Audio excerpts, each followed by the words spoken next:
आजकालच्या धकाधकीच्या जीवनात प्रत्येक जण वेगात आहे. इथे थांबायला कोणालाच वेळ नाही.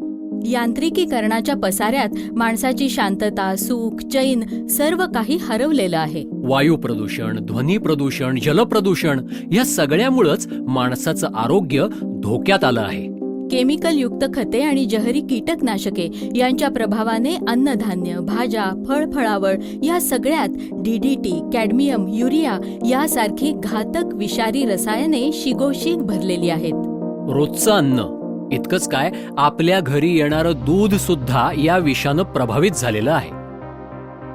परिणामी आपल्यातला प्रत्येक जण heart attack, diabetes, blood pressure, cancer यापैकी कोणत्या ना कोणत्या तरी रोगांनी जर्जर झालेला आहे. वेगवेगळ्या टॅबलेट्स, वेगवेगळ्या तपासण्या, अँटीबायोटिक्स, वेगवेगळी ऑपरेशन्स या महाभयानक जाळ्यात सामान्य माणूस अडकलेला आहे. रोग परवडला पण औषध नको अशी प्रत्येकाची अवस्था झालेली आहे. ह्या काळात आवश्यकता आहे ती सकस, शुद्ध आणि आरोग्यदायी आहाराची. योगा, जिम्स यांच्या बरोबरीनं माणसाला विषरहित आहार मिळाला तर त्याच्या सर्व आरोग्यविषयक तक्रारींवर रामबाण इलाज मिळेल.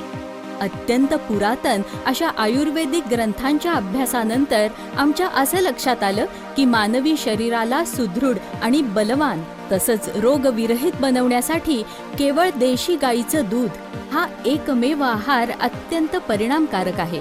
पुरातन काळापासून गाय हा भारतीय जीवन संस्कृती आणि धर्म यांचा मूलाधार ठरलेला आहे. गाईचं दूध हा मानवाचा पूर्ण आहार आहे. केवळ गाईच्या दुधामध्ये आमच्या आयुष्याला पूर्णतः निरोगी करण्याची ताकद आहे. गाईचं हे महत्त्व ओळखून आम्ही तिला देवत्व बहाल केलं. तिच्या पोटात 33 कोटी देव वस्तीला आहेत अशी श्रद्धा बाळगली. आयुर्वेदातही गाईच्या दुधाला, तुपाला, दह्याला इतकंच काय पण तिच्या शेणाला आणि गोमूत्रालाही अनन्यसाधारण महत्त्व दिलं आहे.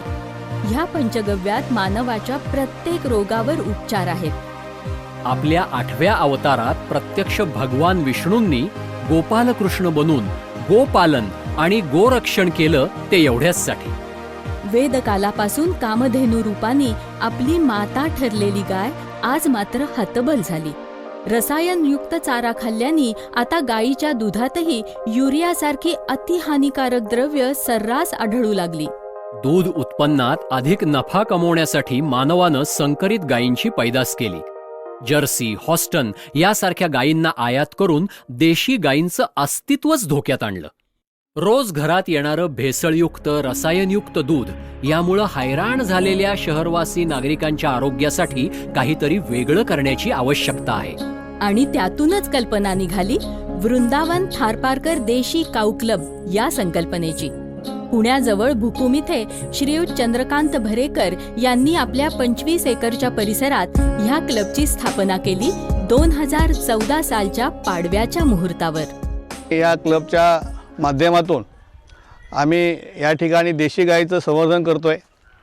आपल्या प्राचीन काळापासून भारतीय आयुर्वेदिक संस्कृतीमध्ये भारतीय वंशाचे 70 प्रकार जातीच्या गायी होत्या आणि त्यातल्या आता फक्त 33 प्रकारच्या गायी राहिलेल्या आहेत आणि बाकी सर्व गायी नामशेष झालेल्या आहेत.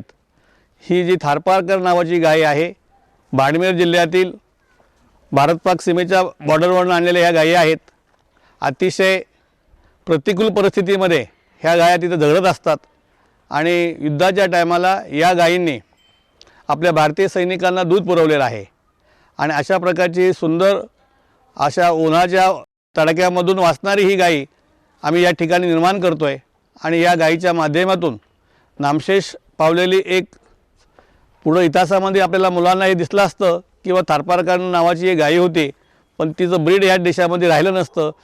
तर आम्ही सर्व लोकांनी एकत्रित येऊन या देशी गायीचा एक क्लब सुरू केला आणि या क्लबच्या माध्यमातून या गायीचं या ठिकाणी आम्ही ब्रीड तयार करत आहोत. देशी गायी पाळण्यामागचे अनेक उद्देश आहेत. शेतकऱ्याची इकॉनॉमी असेल, ऑर्गॅनिक शेती असेल, गायीच्या संदर्भात तिचे बाय प्रोडक्ट असतील. आपल्या एक चुकीची म्हण आहे आपल्याकडे गायीच्या दुधाला जास्त भाव मिळतो तर ते चूक आहे.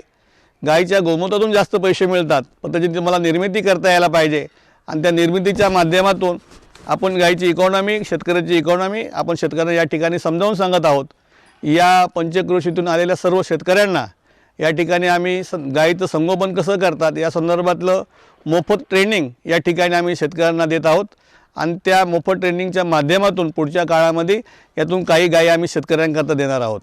सुरुवातीला वैयक्तिक स्तरावर सुरू केलेल्या या गोसंवर्धनानं हळूहळू आकार धरायला सुरुवात केली आणि मग कल्पना निघाली इतरांनाही यात सामील करून घेण्याची. आणि मग आपल्याप्रमाणेच समविचारी लोकांना सामील करून घ्यायला सुरुवात झाली.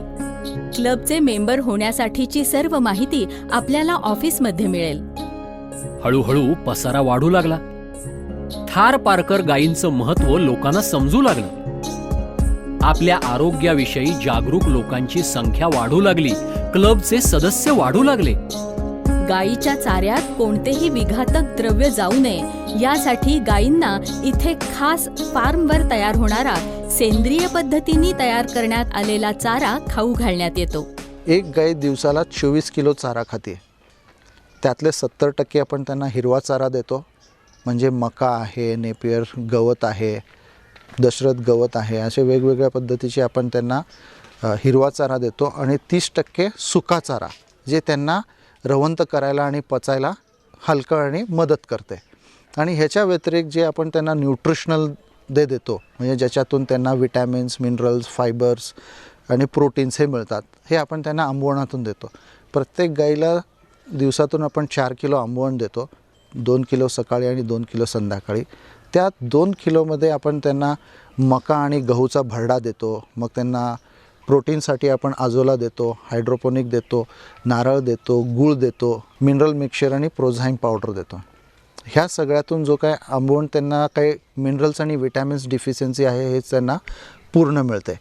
यासाठी आपण इथे रियूज आणि रिसायकल ह्या 2 कन्सेप्टवरती आपण हे गोशाळेचं आणि चाऱ्याची व्यवस्थापन केलेली आहे. इथं प्रत्येक गोष्ट परत वापरली जाते आणि त्याचं काय कुठंही वाया जाऊ देत नाही. उदाहरणार्थ आपल्या गोठ्यामध्ये की जेव्हा गाई धारा काढायच्या वेळेस काय गोमूत्र देते, गोबर देते आणि आपण ते सगळं जेव्हा आपण गोठा धुवून काढत असतो, गाई धुवत असतो, तर त्यावेळेस जे काही सांडपाणी असतं ह्या सगळ्या पाण्याचं आपण आउटलेट करून आपण शेततळ्यामध्ये कलेक्ट करतो. दर आठवड्यातून एकदा आपण त्या शेततळ्यामध्ये पूर्ण पाणी भरून ह्या पाण्यावरती, म्हणजे ह्याच्यामध्ये सगळे खताचे सगळे न्यूट्रियंट्स आहेत, हेच खताचं पाणी आपण वापरून आपण ह्या गाईंचा चारा तयार करतो. दुसरं, जेव्हा आपण गाईचा इनपुट जर बघितला तर ती खायच्या तिच्या आहारामधून जर का तिला सगळे सत्व मिळत असेल तर त्याच चांगल्या क्वालिटीचं तिला दुधामध्ये रूपांतर होतं.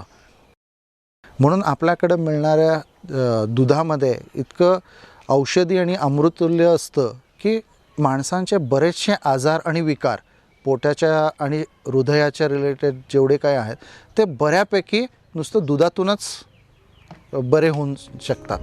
संपूर्ण सेंद्रिय पद्धतीनं चारा खाल्ल्यानं गायीच्या दुधात केमिकल्स येण्याची सुतराम शक्यता नाही. थारपारकर गायीची काही महत्त्वाची वैशिष्ट्ये आहेत.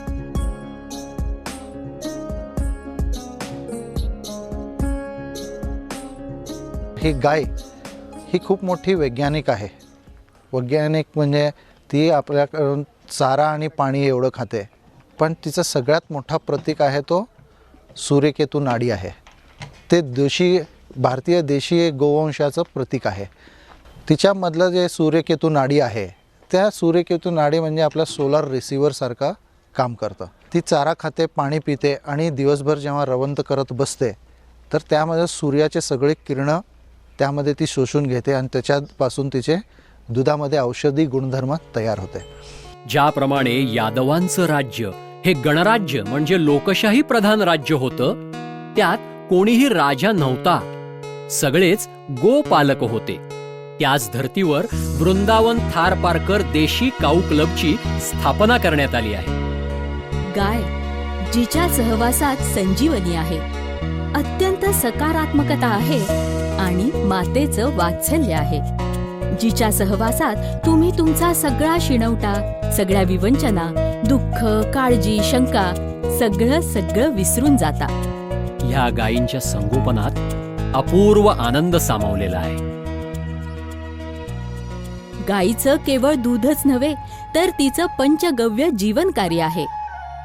या ठिकाणी आपण ज्या देशी गाई संवर्धित करत आहोत त्या गायींपासून मिळणारे पंचगव्य उत्पादनं म्हणजेच दूध, तूप, दही, गोमय आणि गोमूत्र ह्यापासून आपण विविध प्रकारचे शेतीला उपयोगी खतं तसंच अनेक लोकांना उपयोगी पडतील अशी आयुर्वेदिक औषधं, पर्सनल केअर प्रॉडक्ट्स आणि होम केअर प्रॉडक्ट्स बनवत आहोत.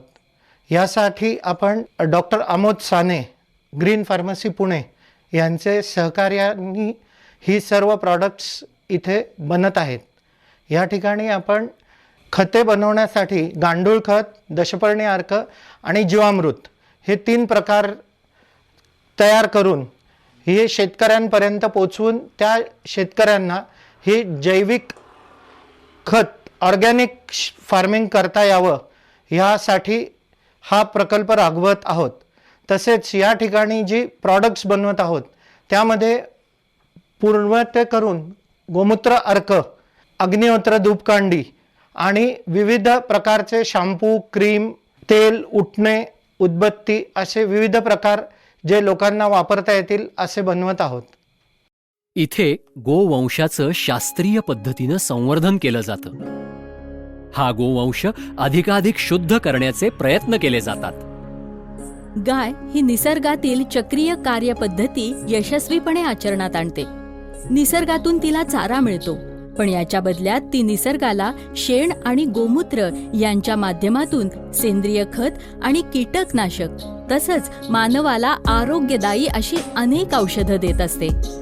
शेतकरी आणि त्याच्या शेतीचं अशा प्रकारे पालनपोषण करणाऱ्या गोमातेच्या शेणापासून आम्ही इथे उत्कृष्ट प्रकारचा सेंद्रिय खत प्रकल्प उभारलेला आहे. वीज निर्मितीबाबत स्वयंपूर्ण व्हावं यासाठी गायीच्या शेणापासून आम्ही बायोगॅस निर्मिती प्रकल्प उभा केला आहे. पावसाळ्यात तसंच हिवाळ्यात गायीला ताजा आणि उत्कृष्ट प्रतीचा चारा सहज उपलब्ध होतो. मात्र उन्हाळ्यात या चाऱ्याची उपलब्धी अवघड होते. यासाठी आम्ही इथे मुरघास प्रकल्प निर्माण केला आहे.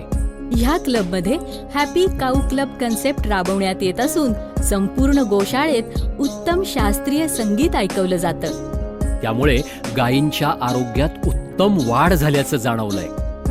तसंच क्लबमध्ये गायींचा मुक्त संचार आहे, त्यामुळे त्यांचं नैसर्गिक संवर्धन होतं. भारतीय गायीच्या आत्यंतिक प्रेमातून निर्माण झालेल्या या क्लबला आता कुठे 1-1.5 वर्षच होत आहे. पण लोकांच्या क्लब विषयी प्रेमाचा महापूर वाढतच चालला आहे. हळूहळू अनुभवातून आम्हाला असं जाणवू लागलंय की आपण गायीची काळजी घेत नाही, गायच आपली काळजी घेते. तीच खऱ्या अर्थानं विश्वजननी आहे.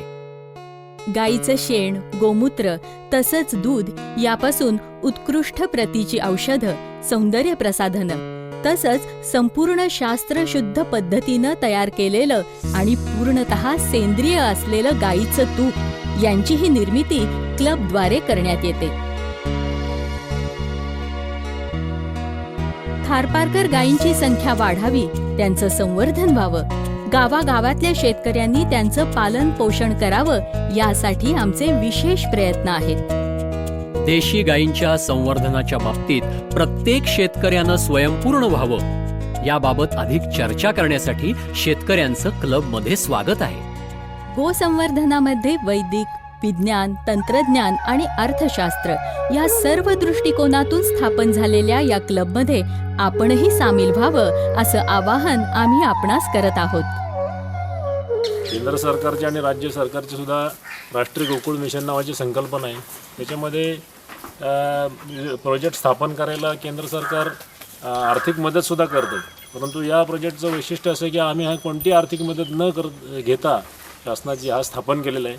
आणि असं दाखवून देण्याचा प्रयत्न आहे की देशी गाईच्या संगोपनातून सुद्धा कोणतेही जरी सपोर्ट नसला तरीसुद्धा शेतकरी स्वयंपूर्ण होऊ शकतो. निश्चितच या प्रोजेक्टमधनं लोकांना चांगला फायदा होईल आणि आपले शेतकरी आपल्याकडच्याच गायी पाळून जो काही त्यांचा शेतीचा व्यवसाय असेल किंवा आपल्या घरातल्या मुलांना चांगलं दूध मिळावं, त्यांची वाढ निरोगी वाढ व्हावी, हा जो काही त्यांचा उद्देश आहे तो सफल होईल. प्रोजेक्टला अनेक लोकांनी आज भेटी दिलेल्या आहेत आणि वरचेवर जशी माहिती होते तसं इथे येणाऱ्या लोकांचा आणि त्यांचं उत्साह आणि इंटरेस्ट वाढत चाललेलं आहे. त्यामुळे प्रोजेक्ट नक्कीच आमचा सक्सेसफुल आहे, यामध्ये आम्हाला शंका नाही.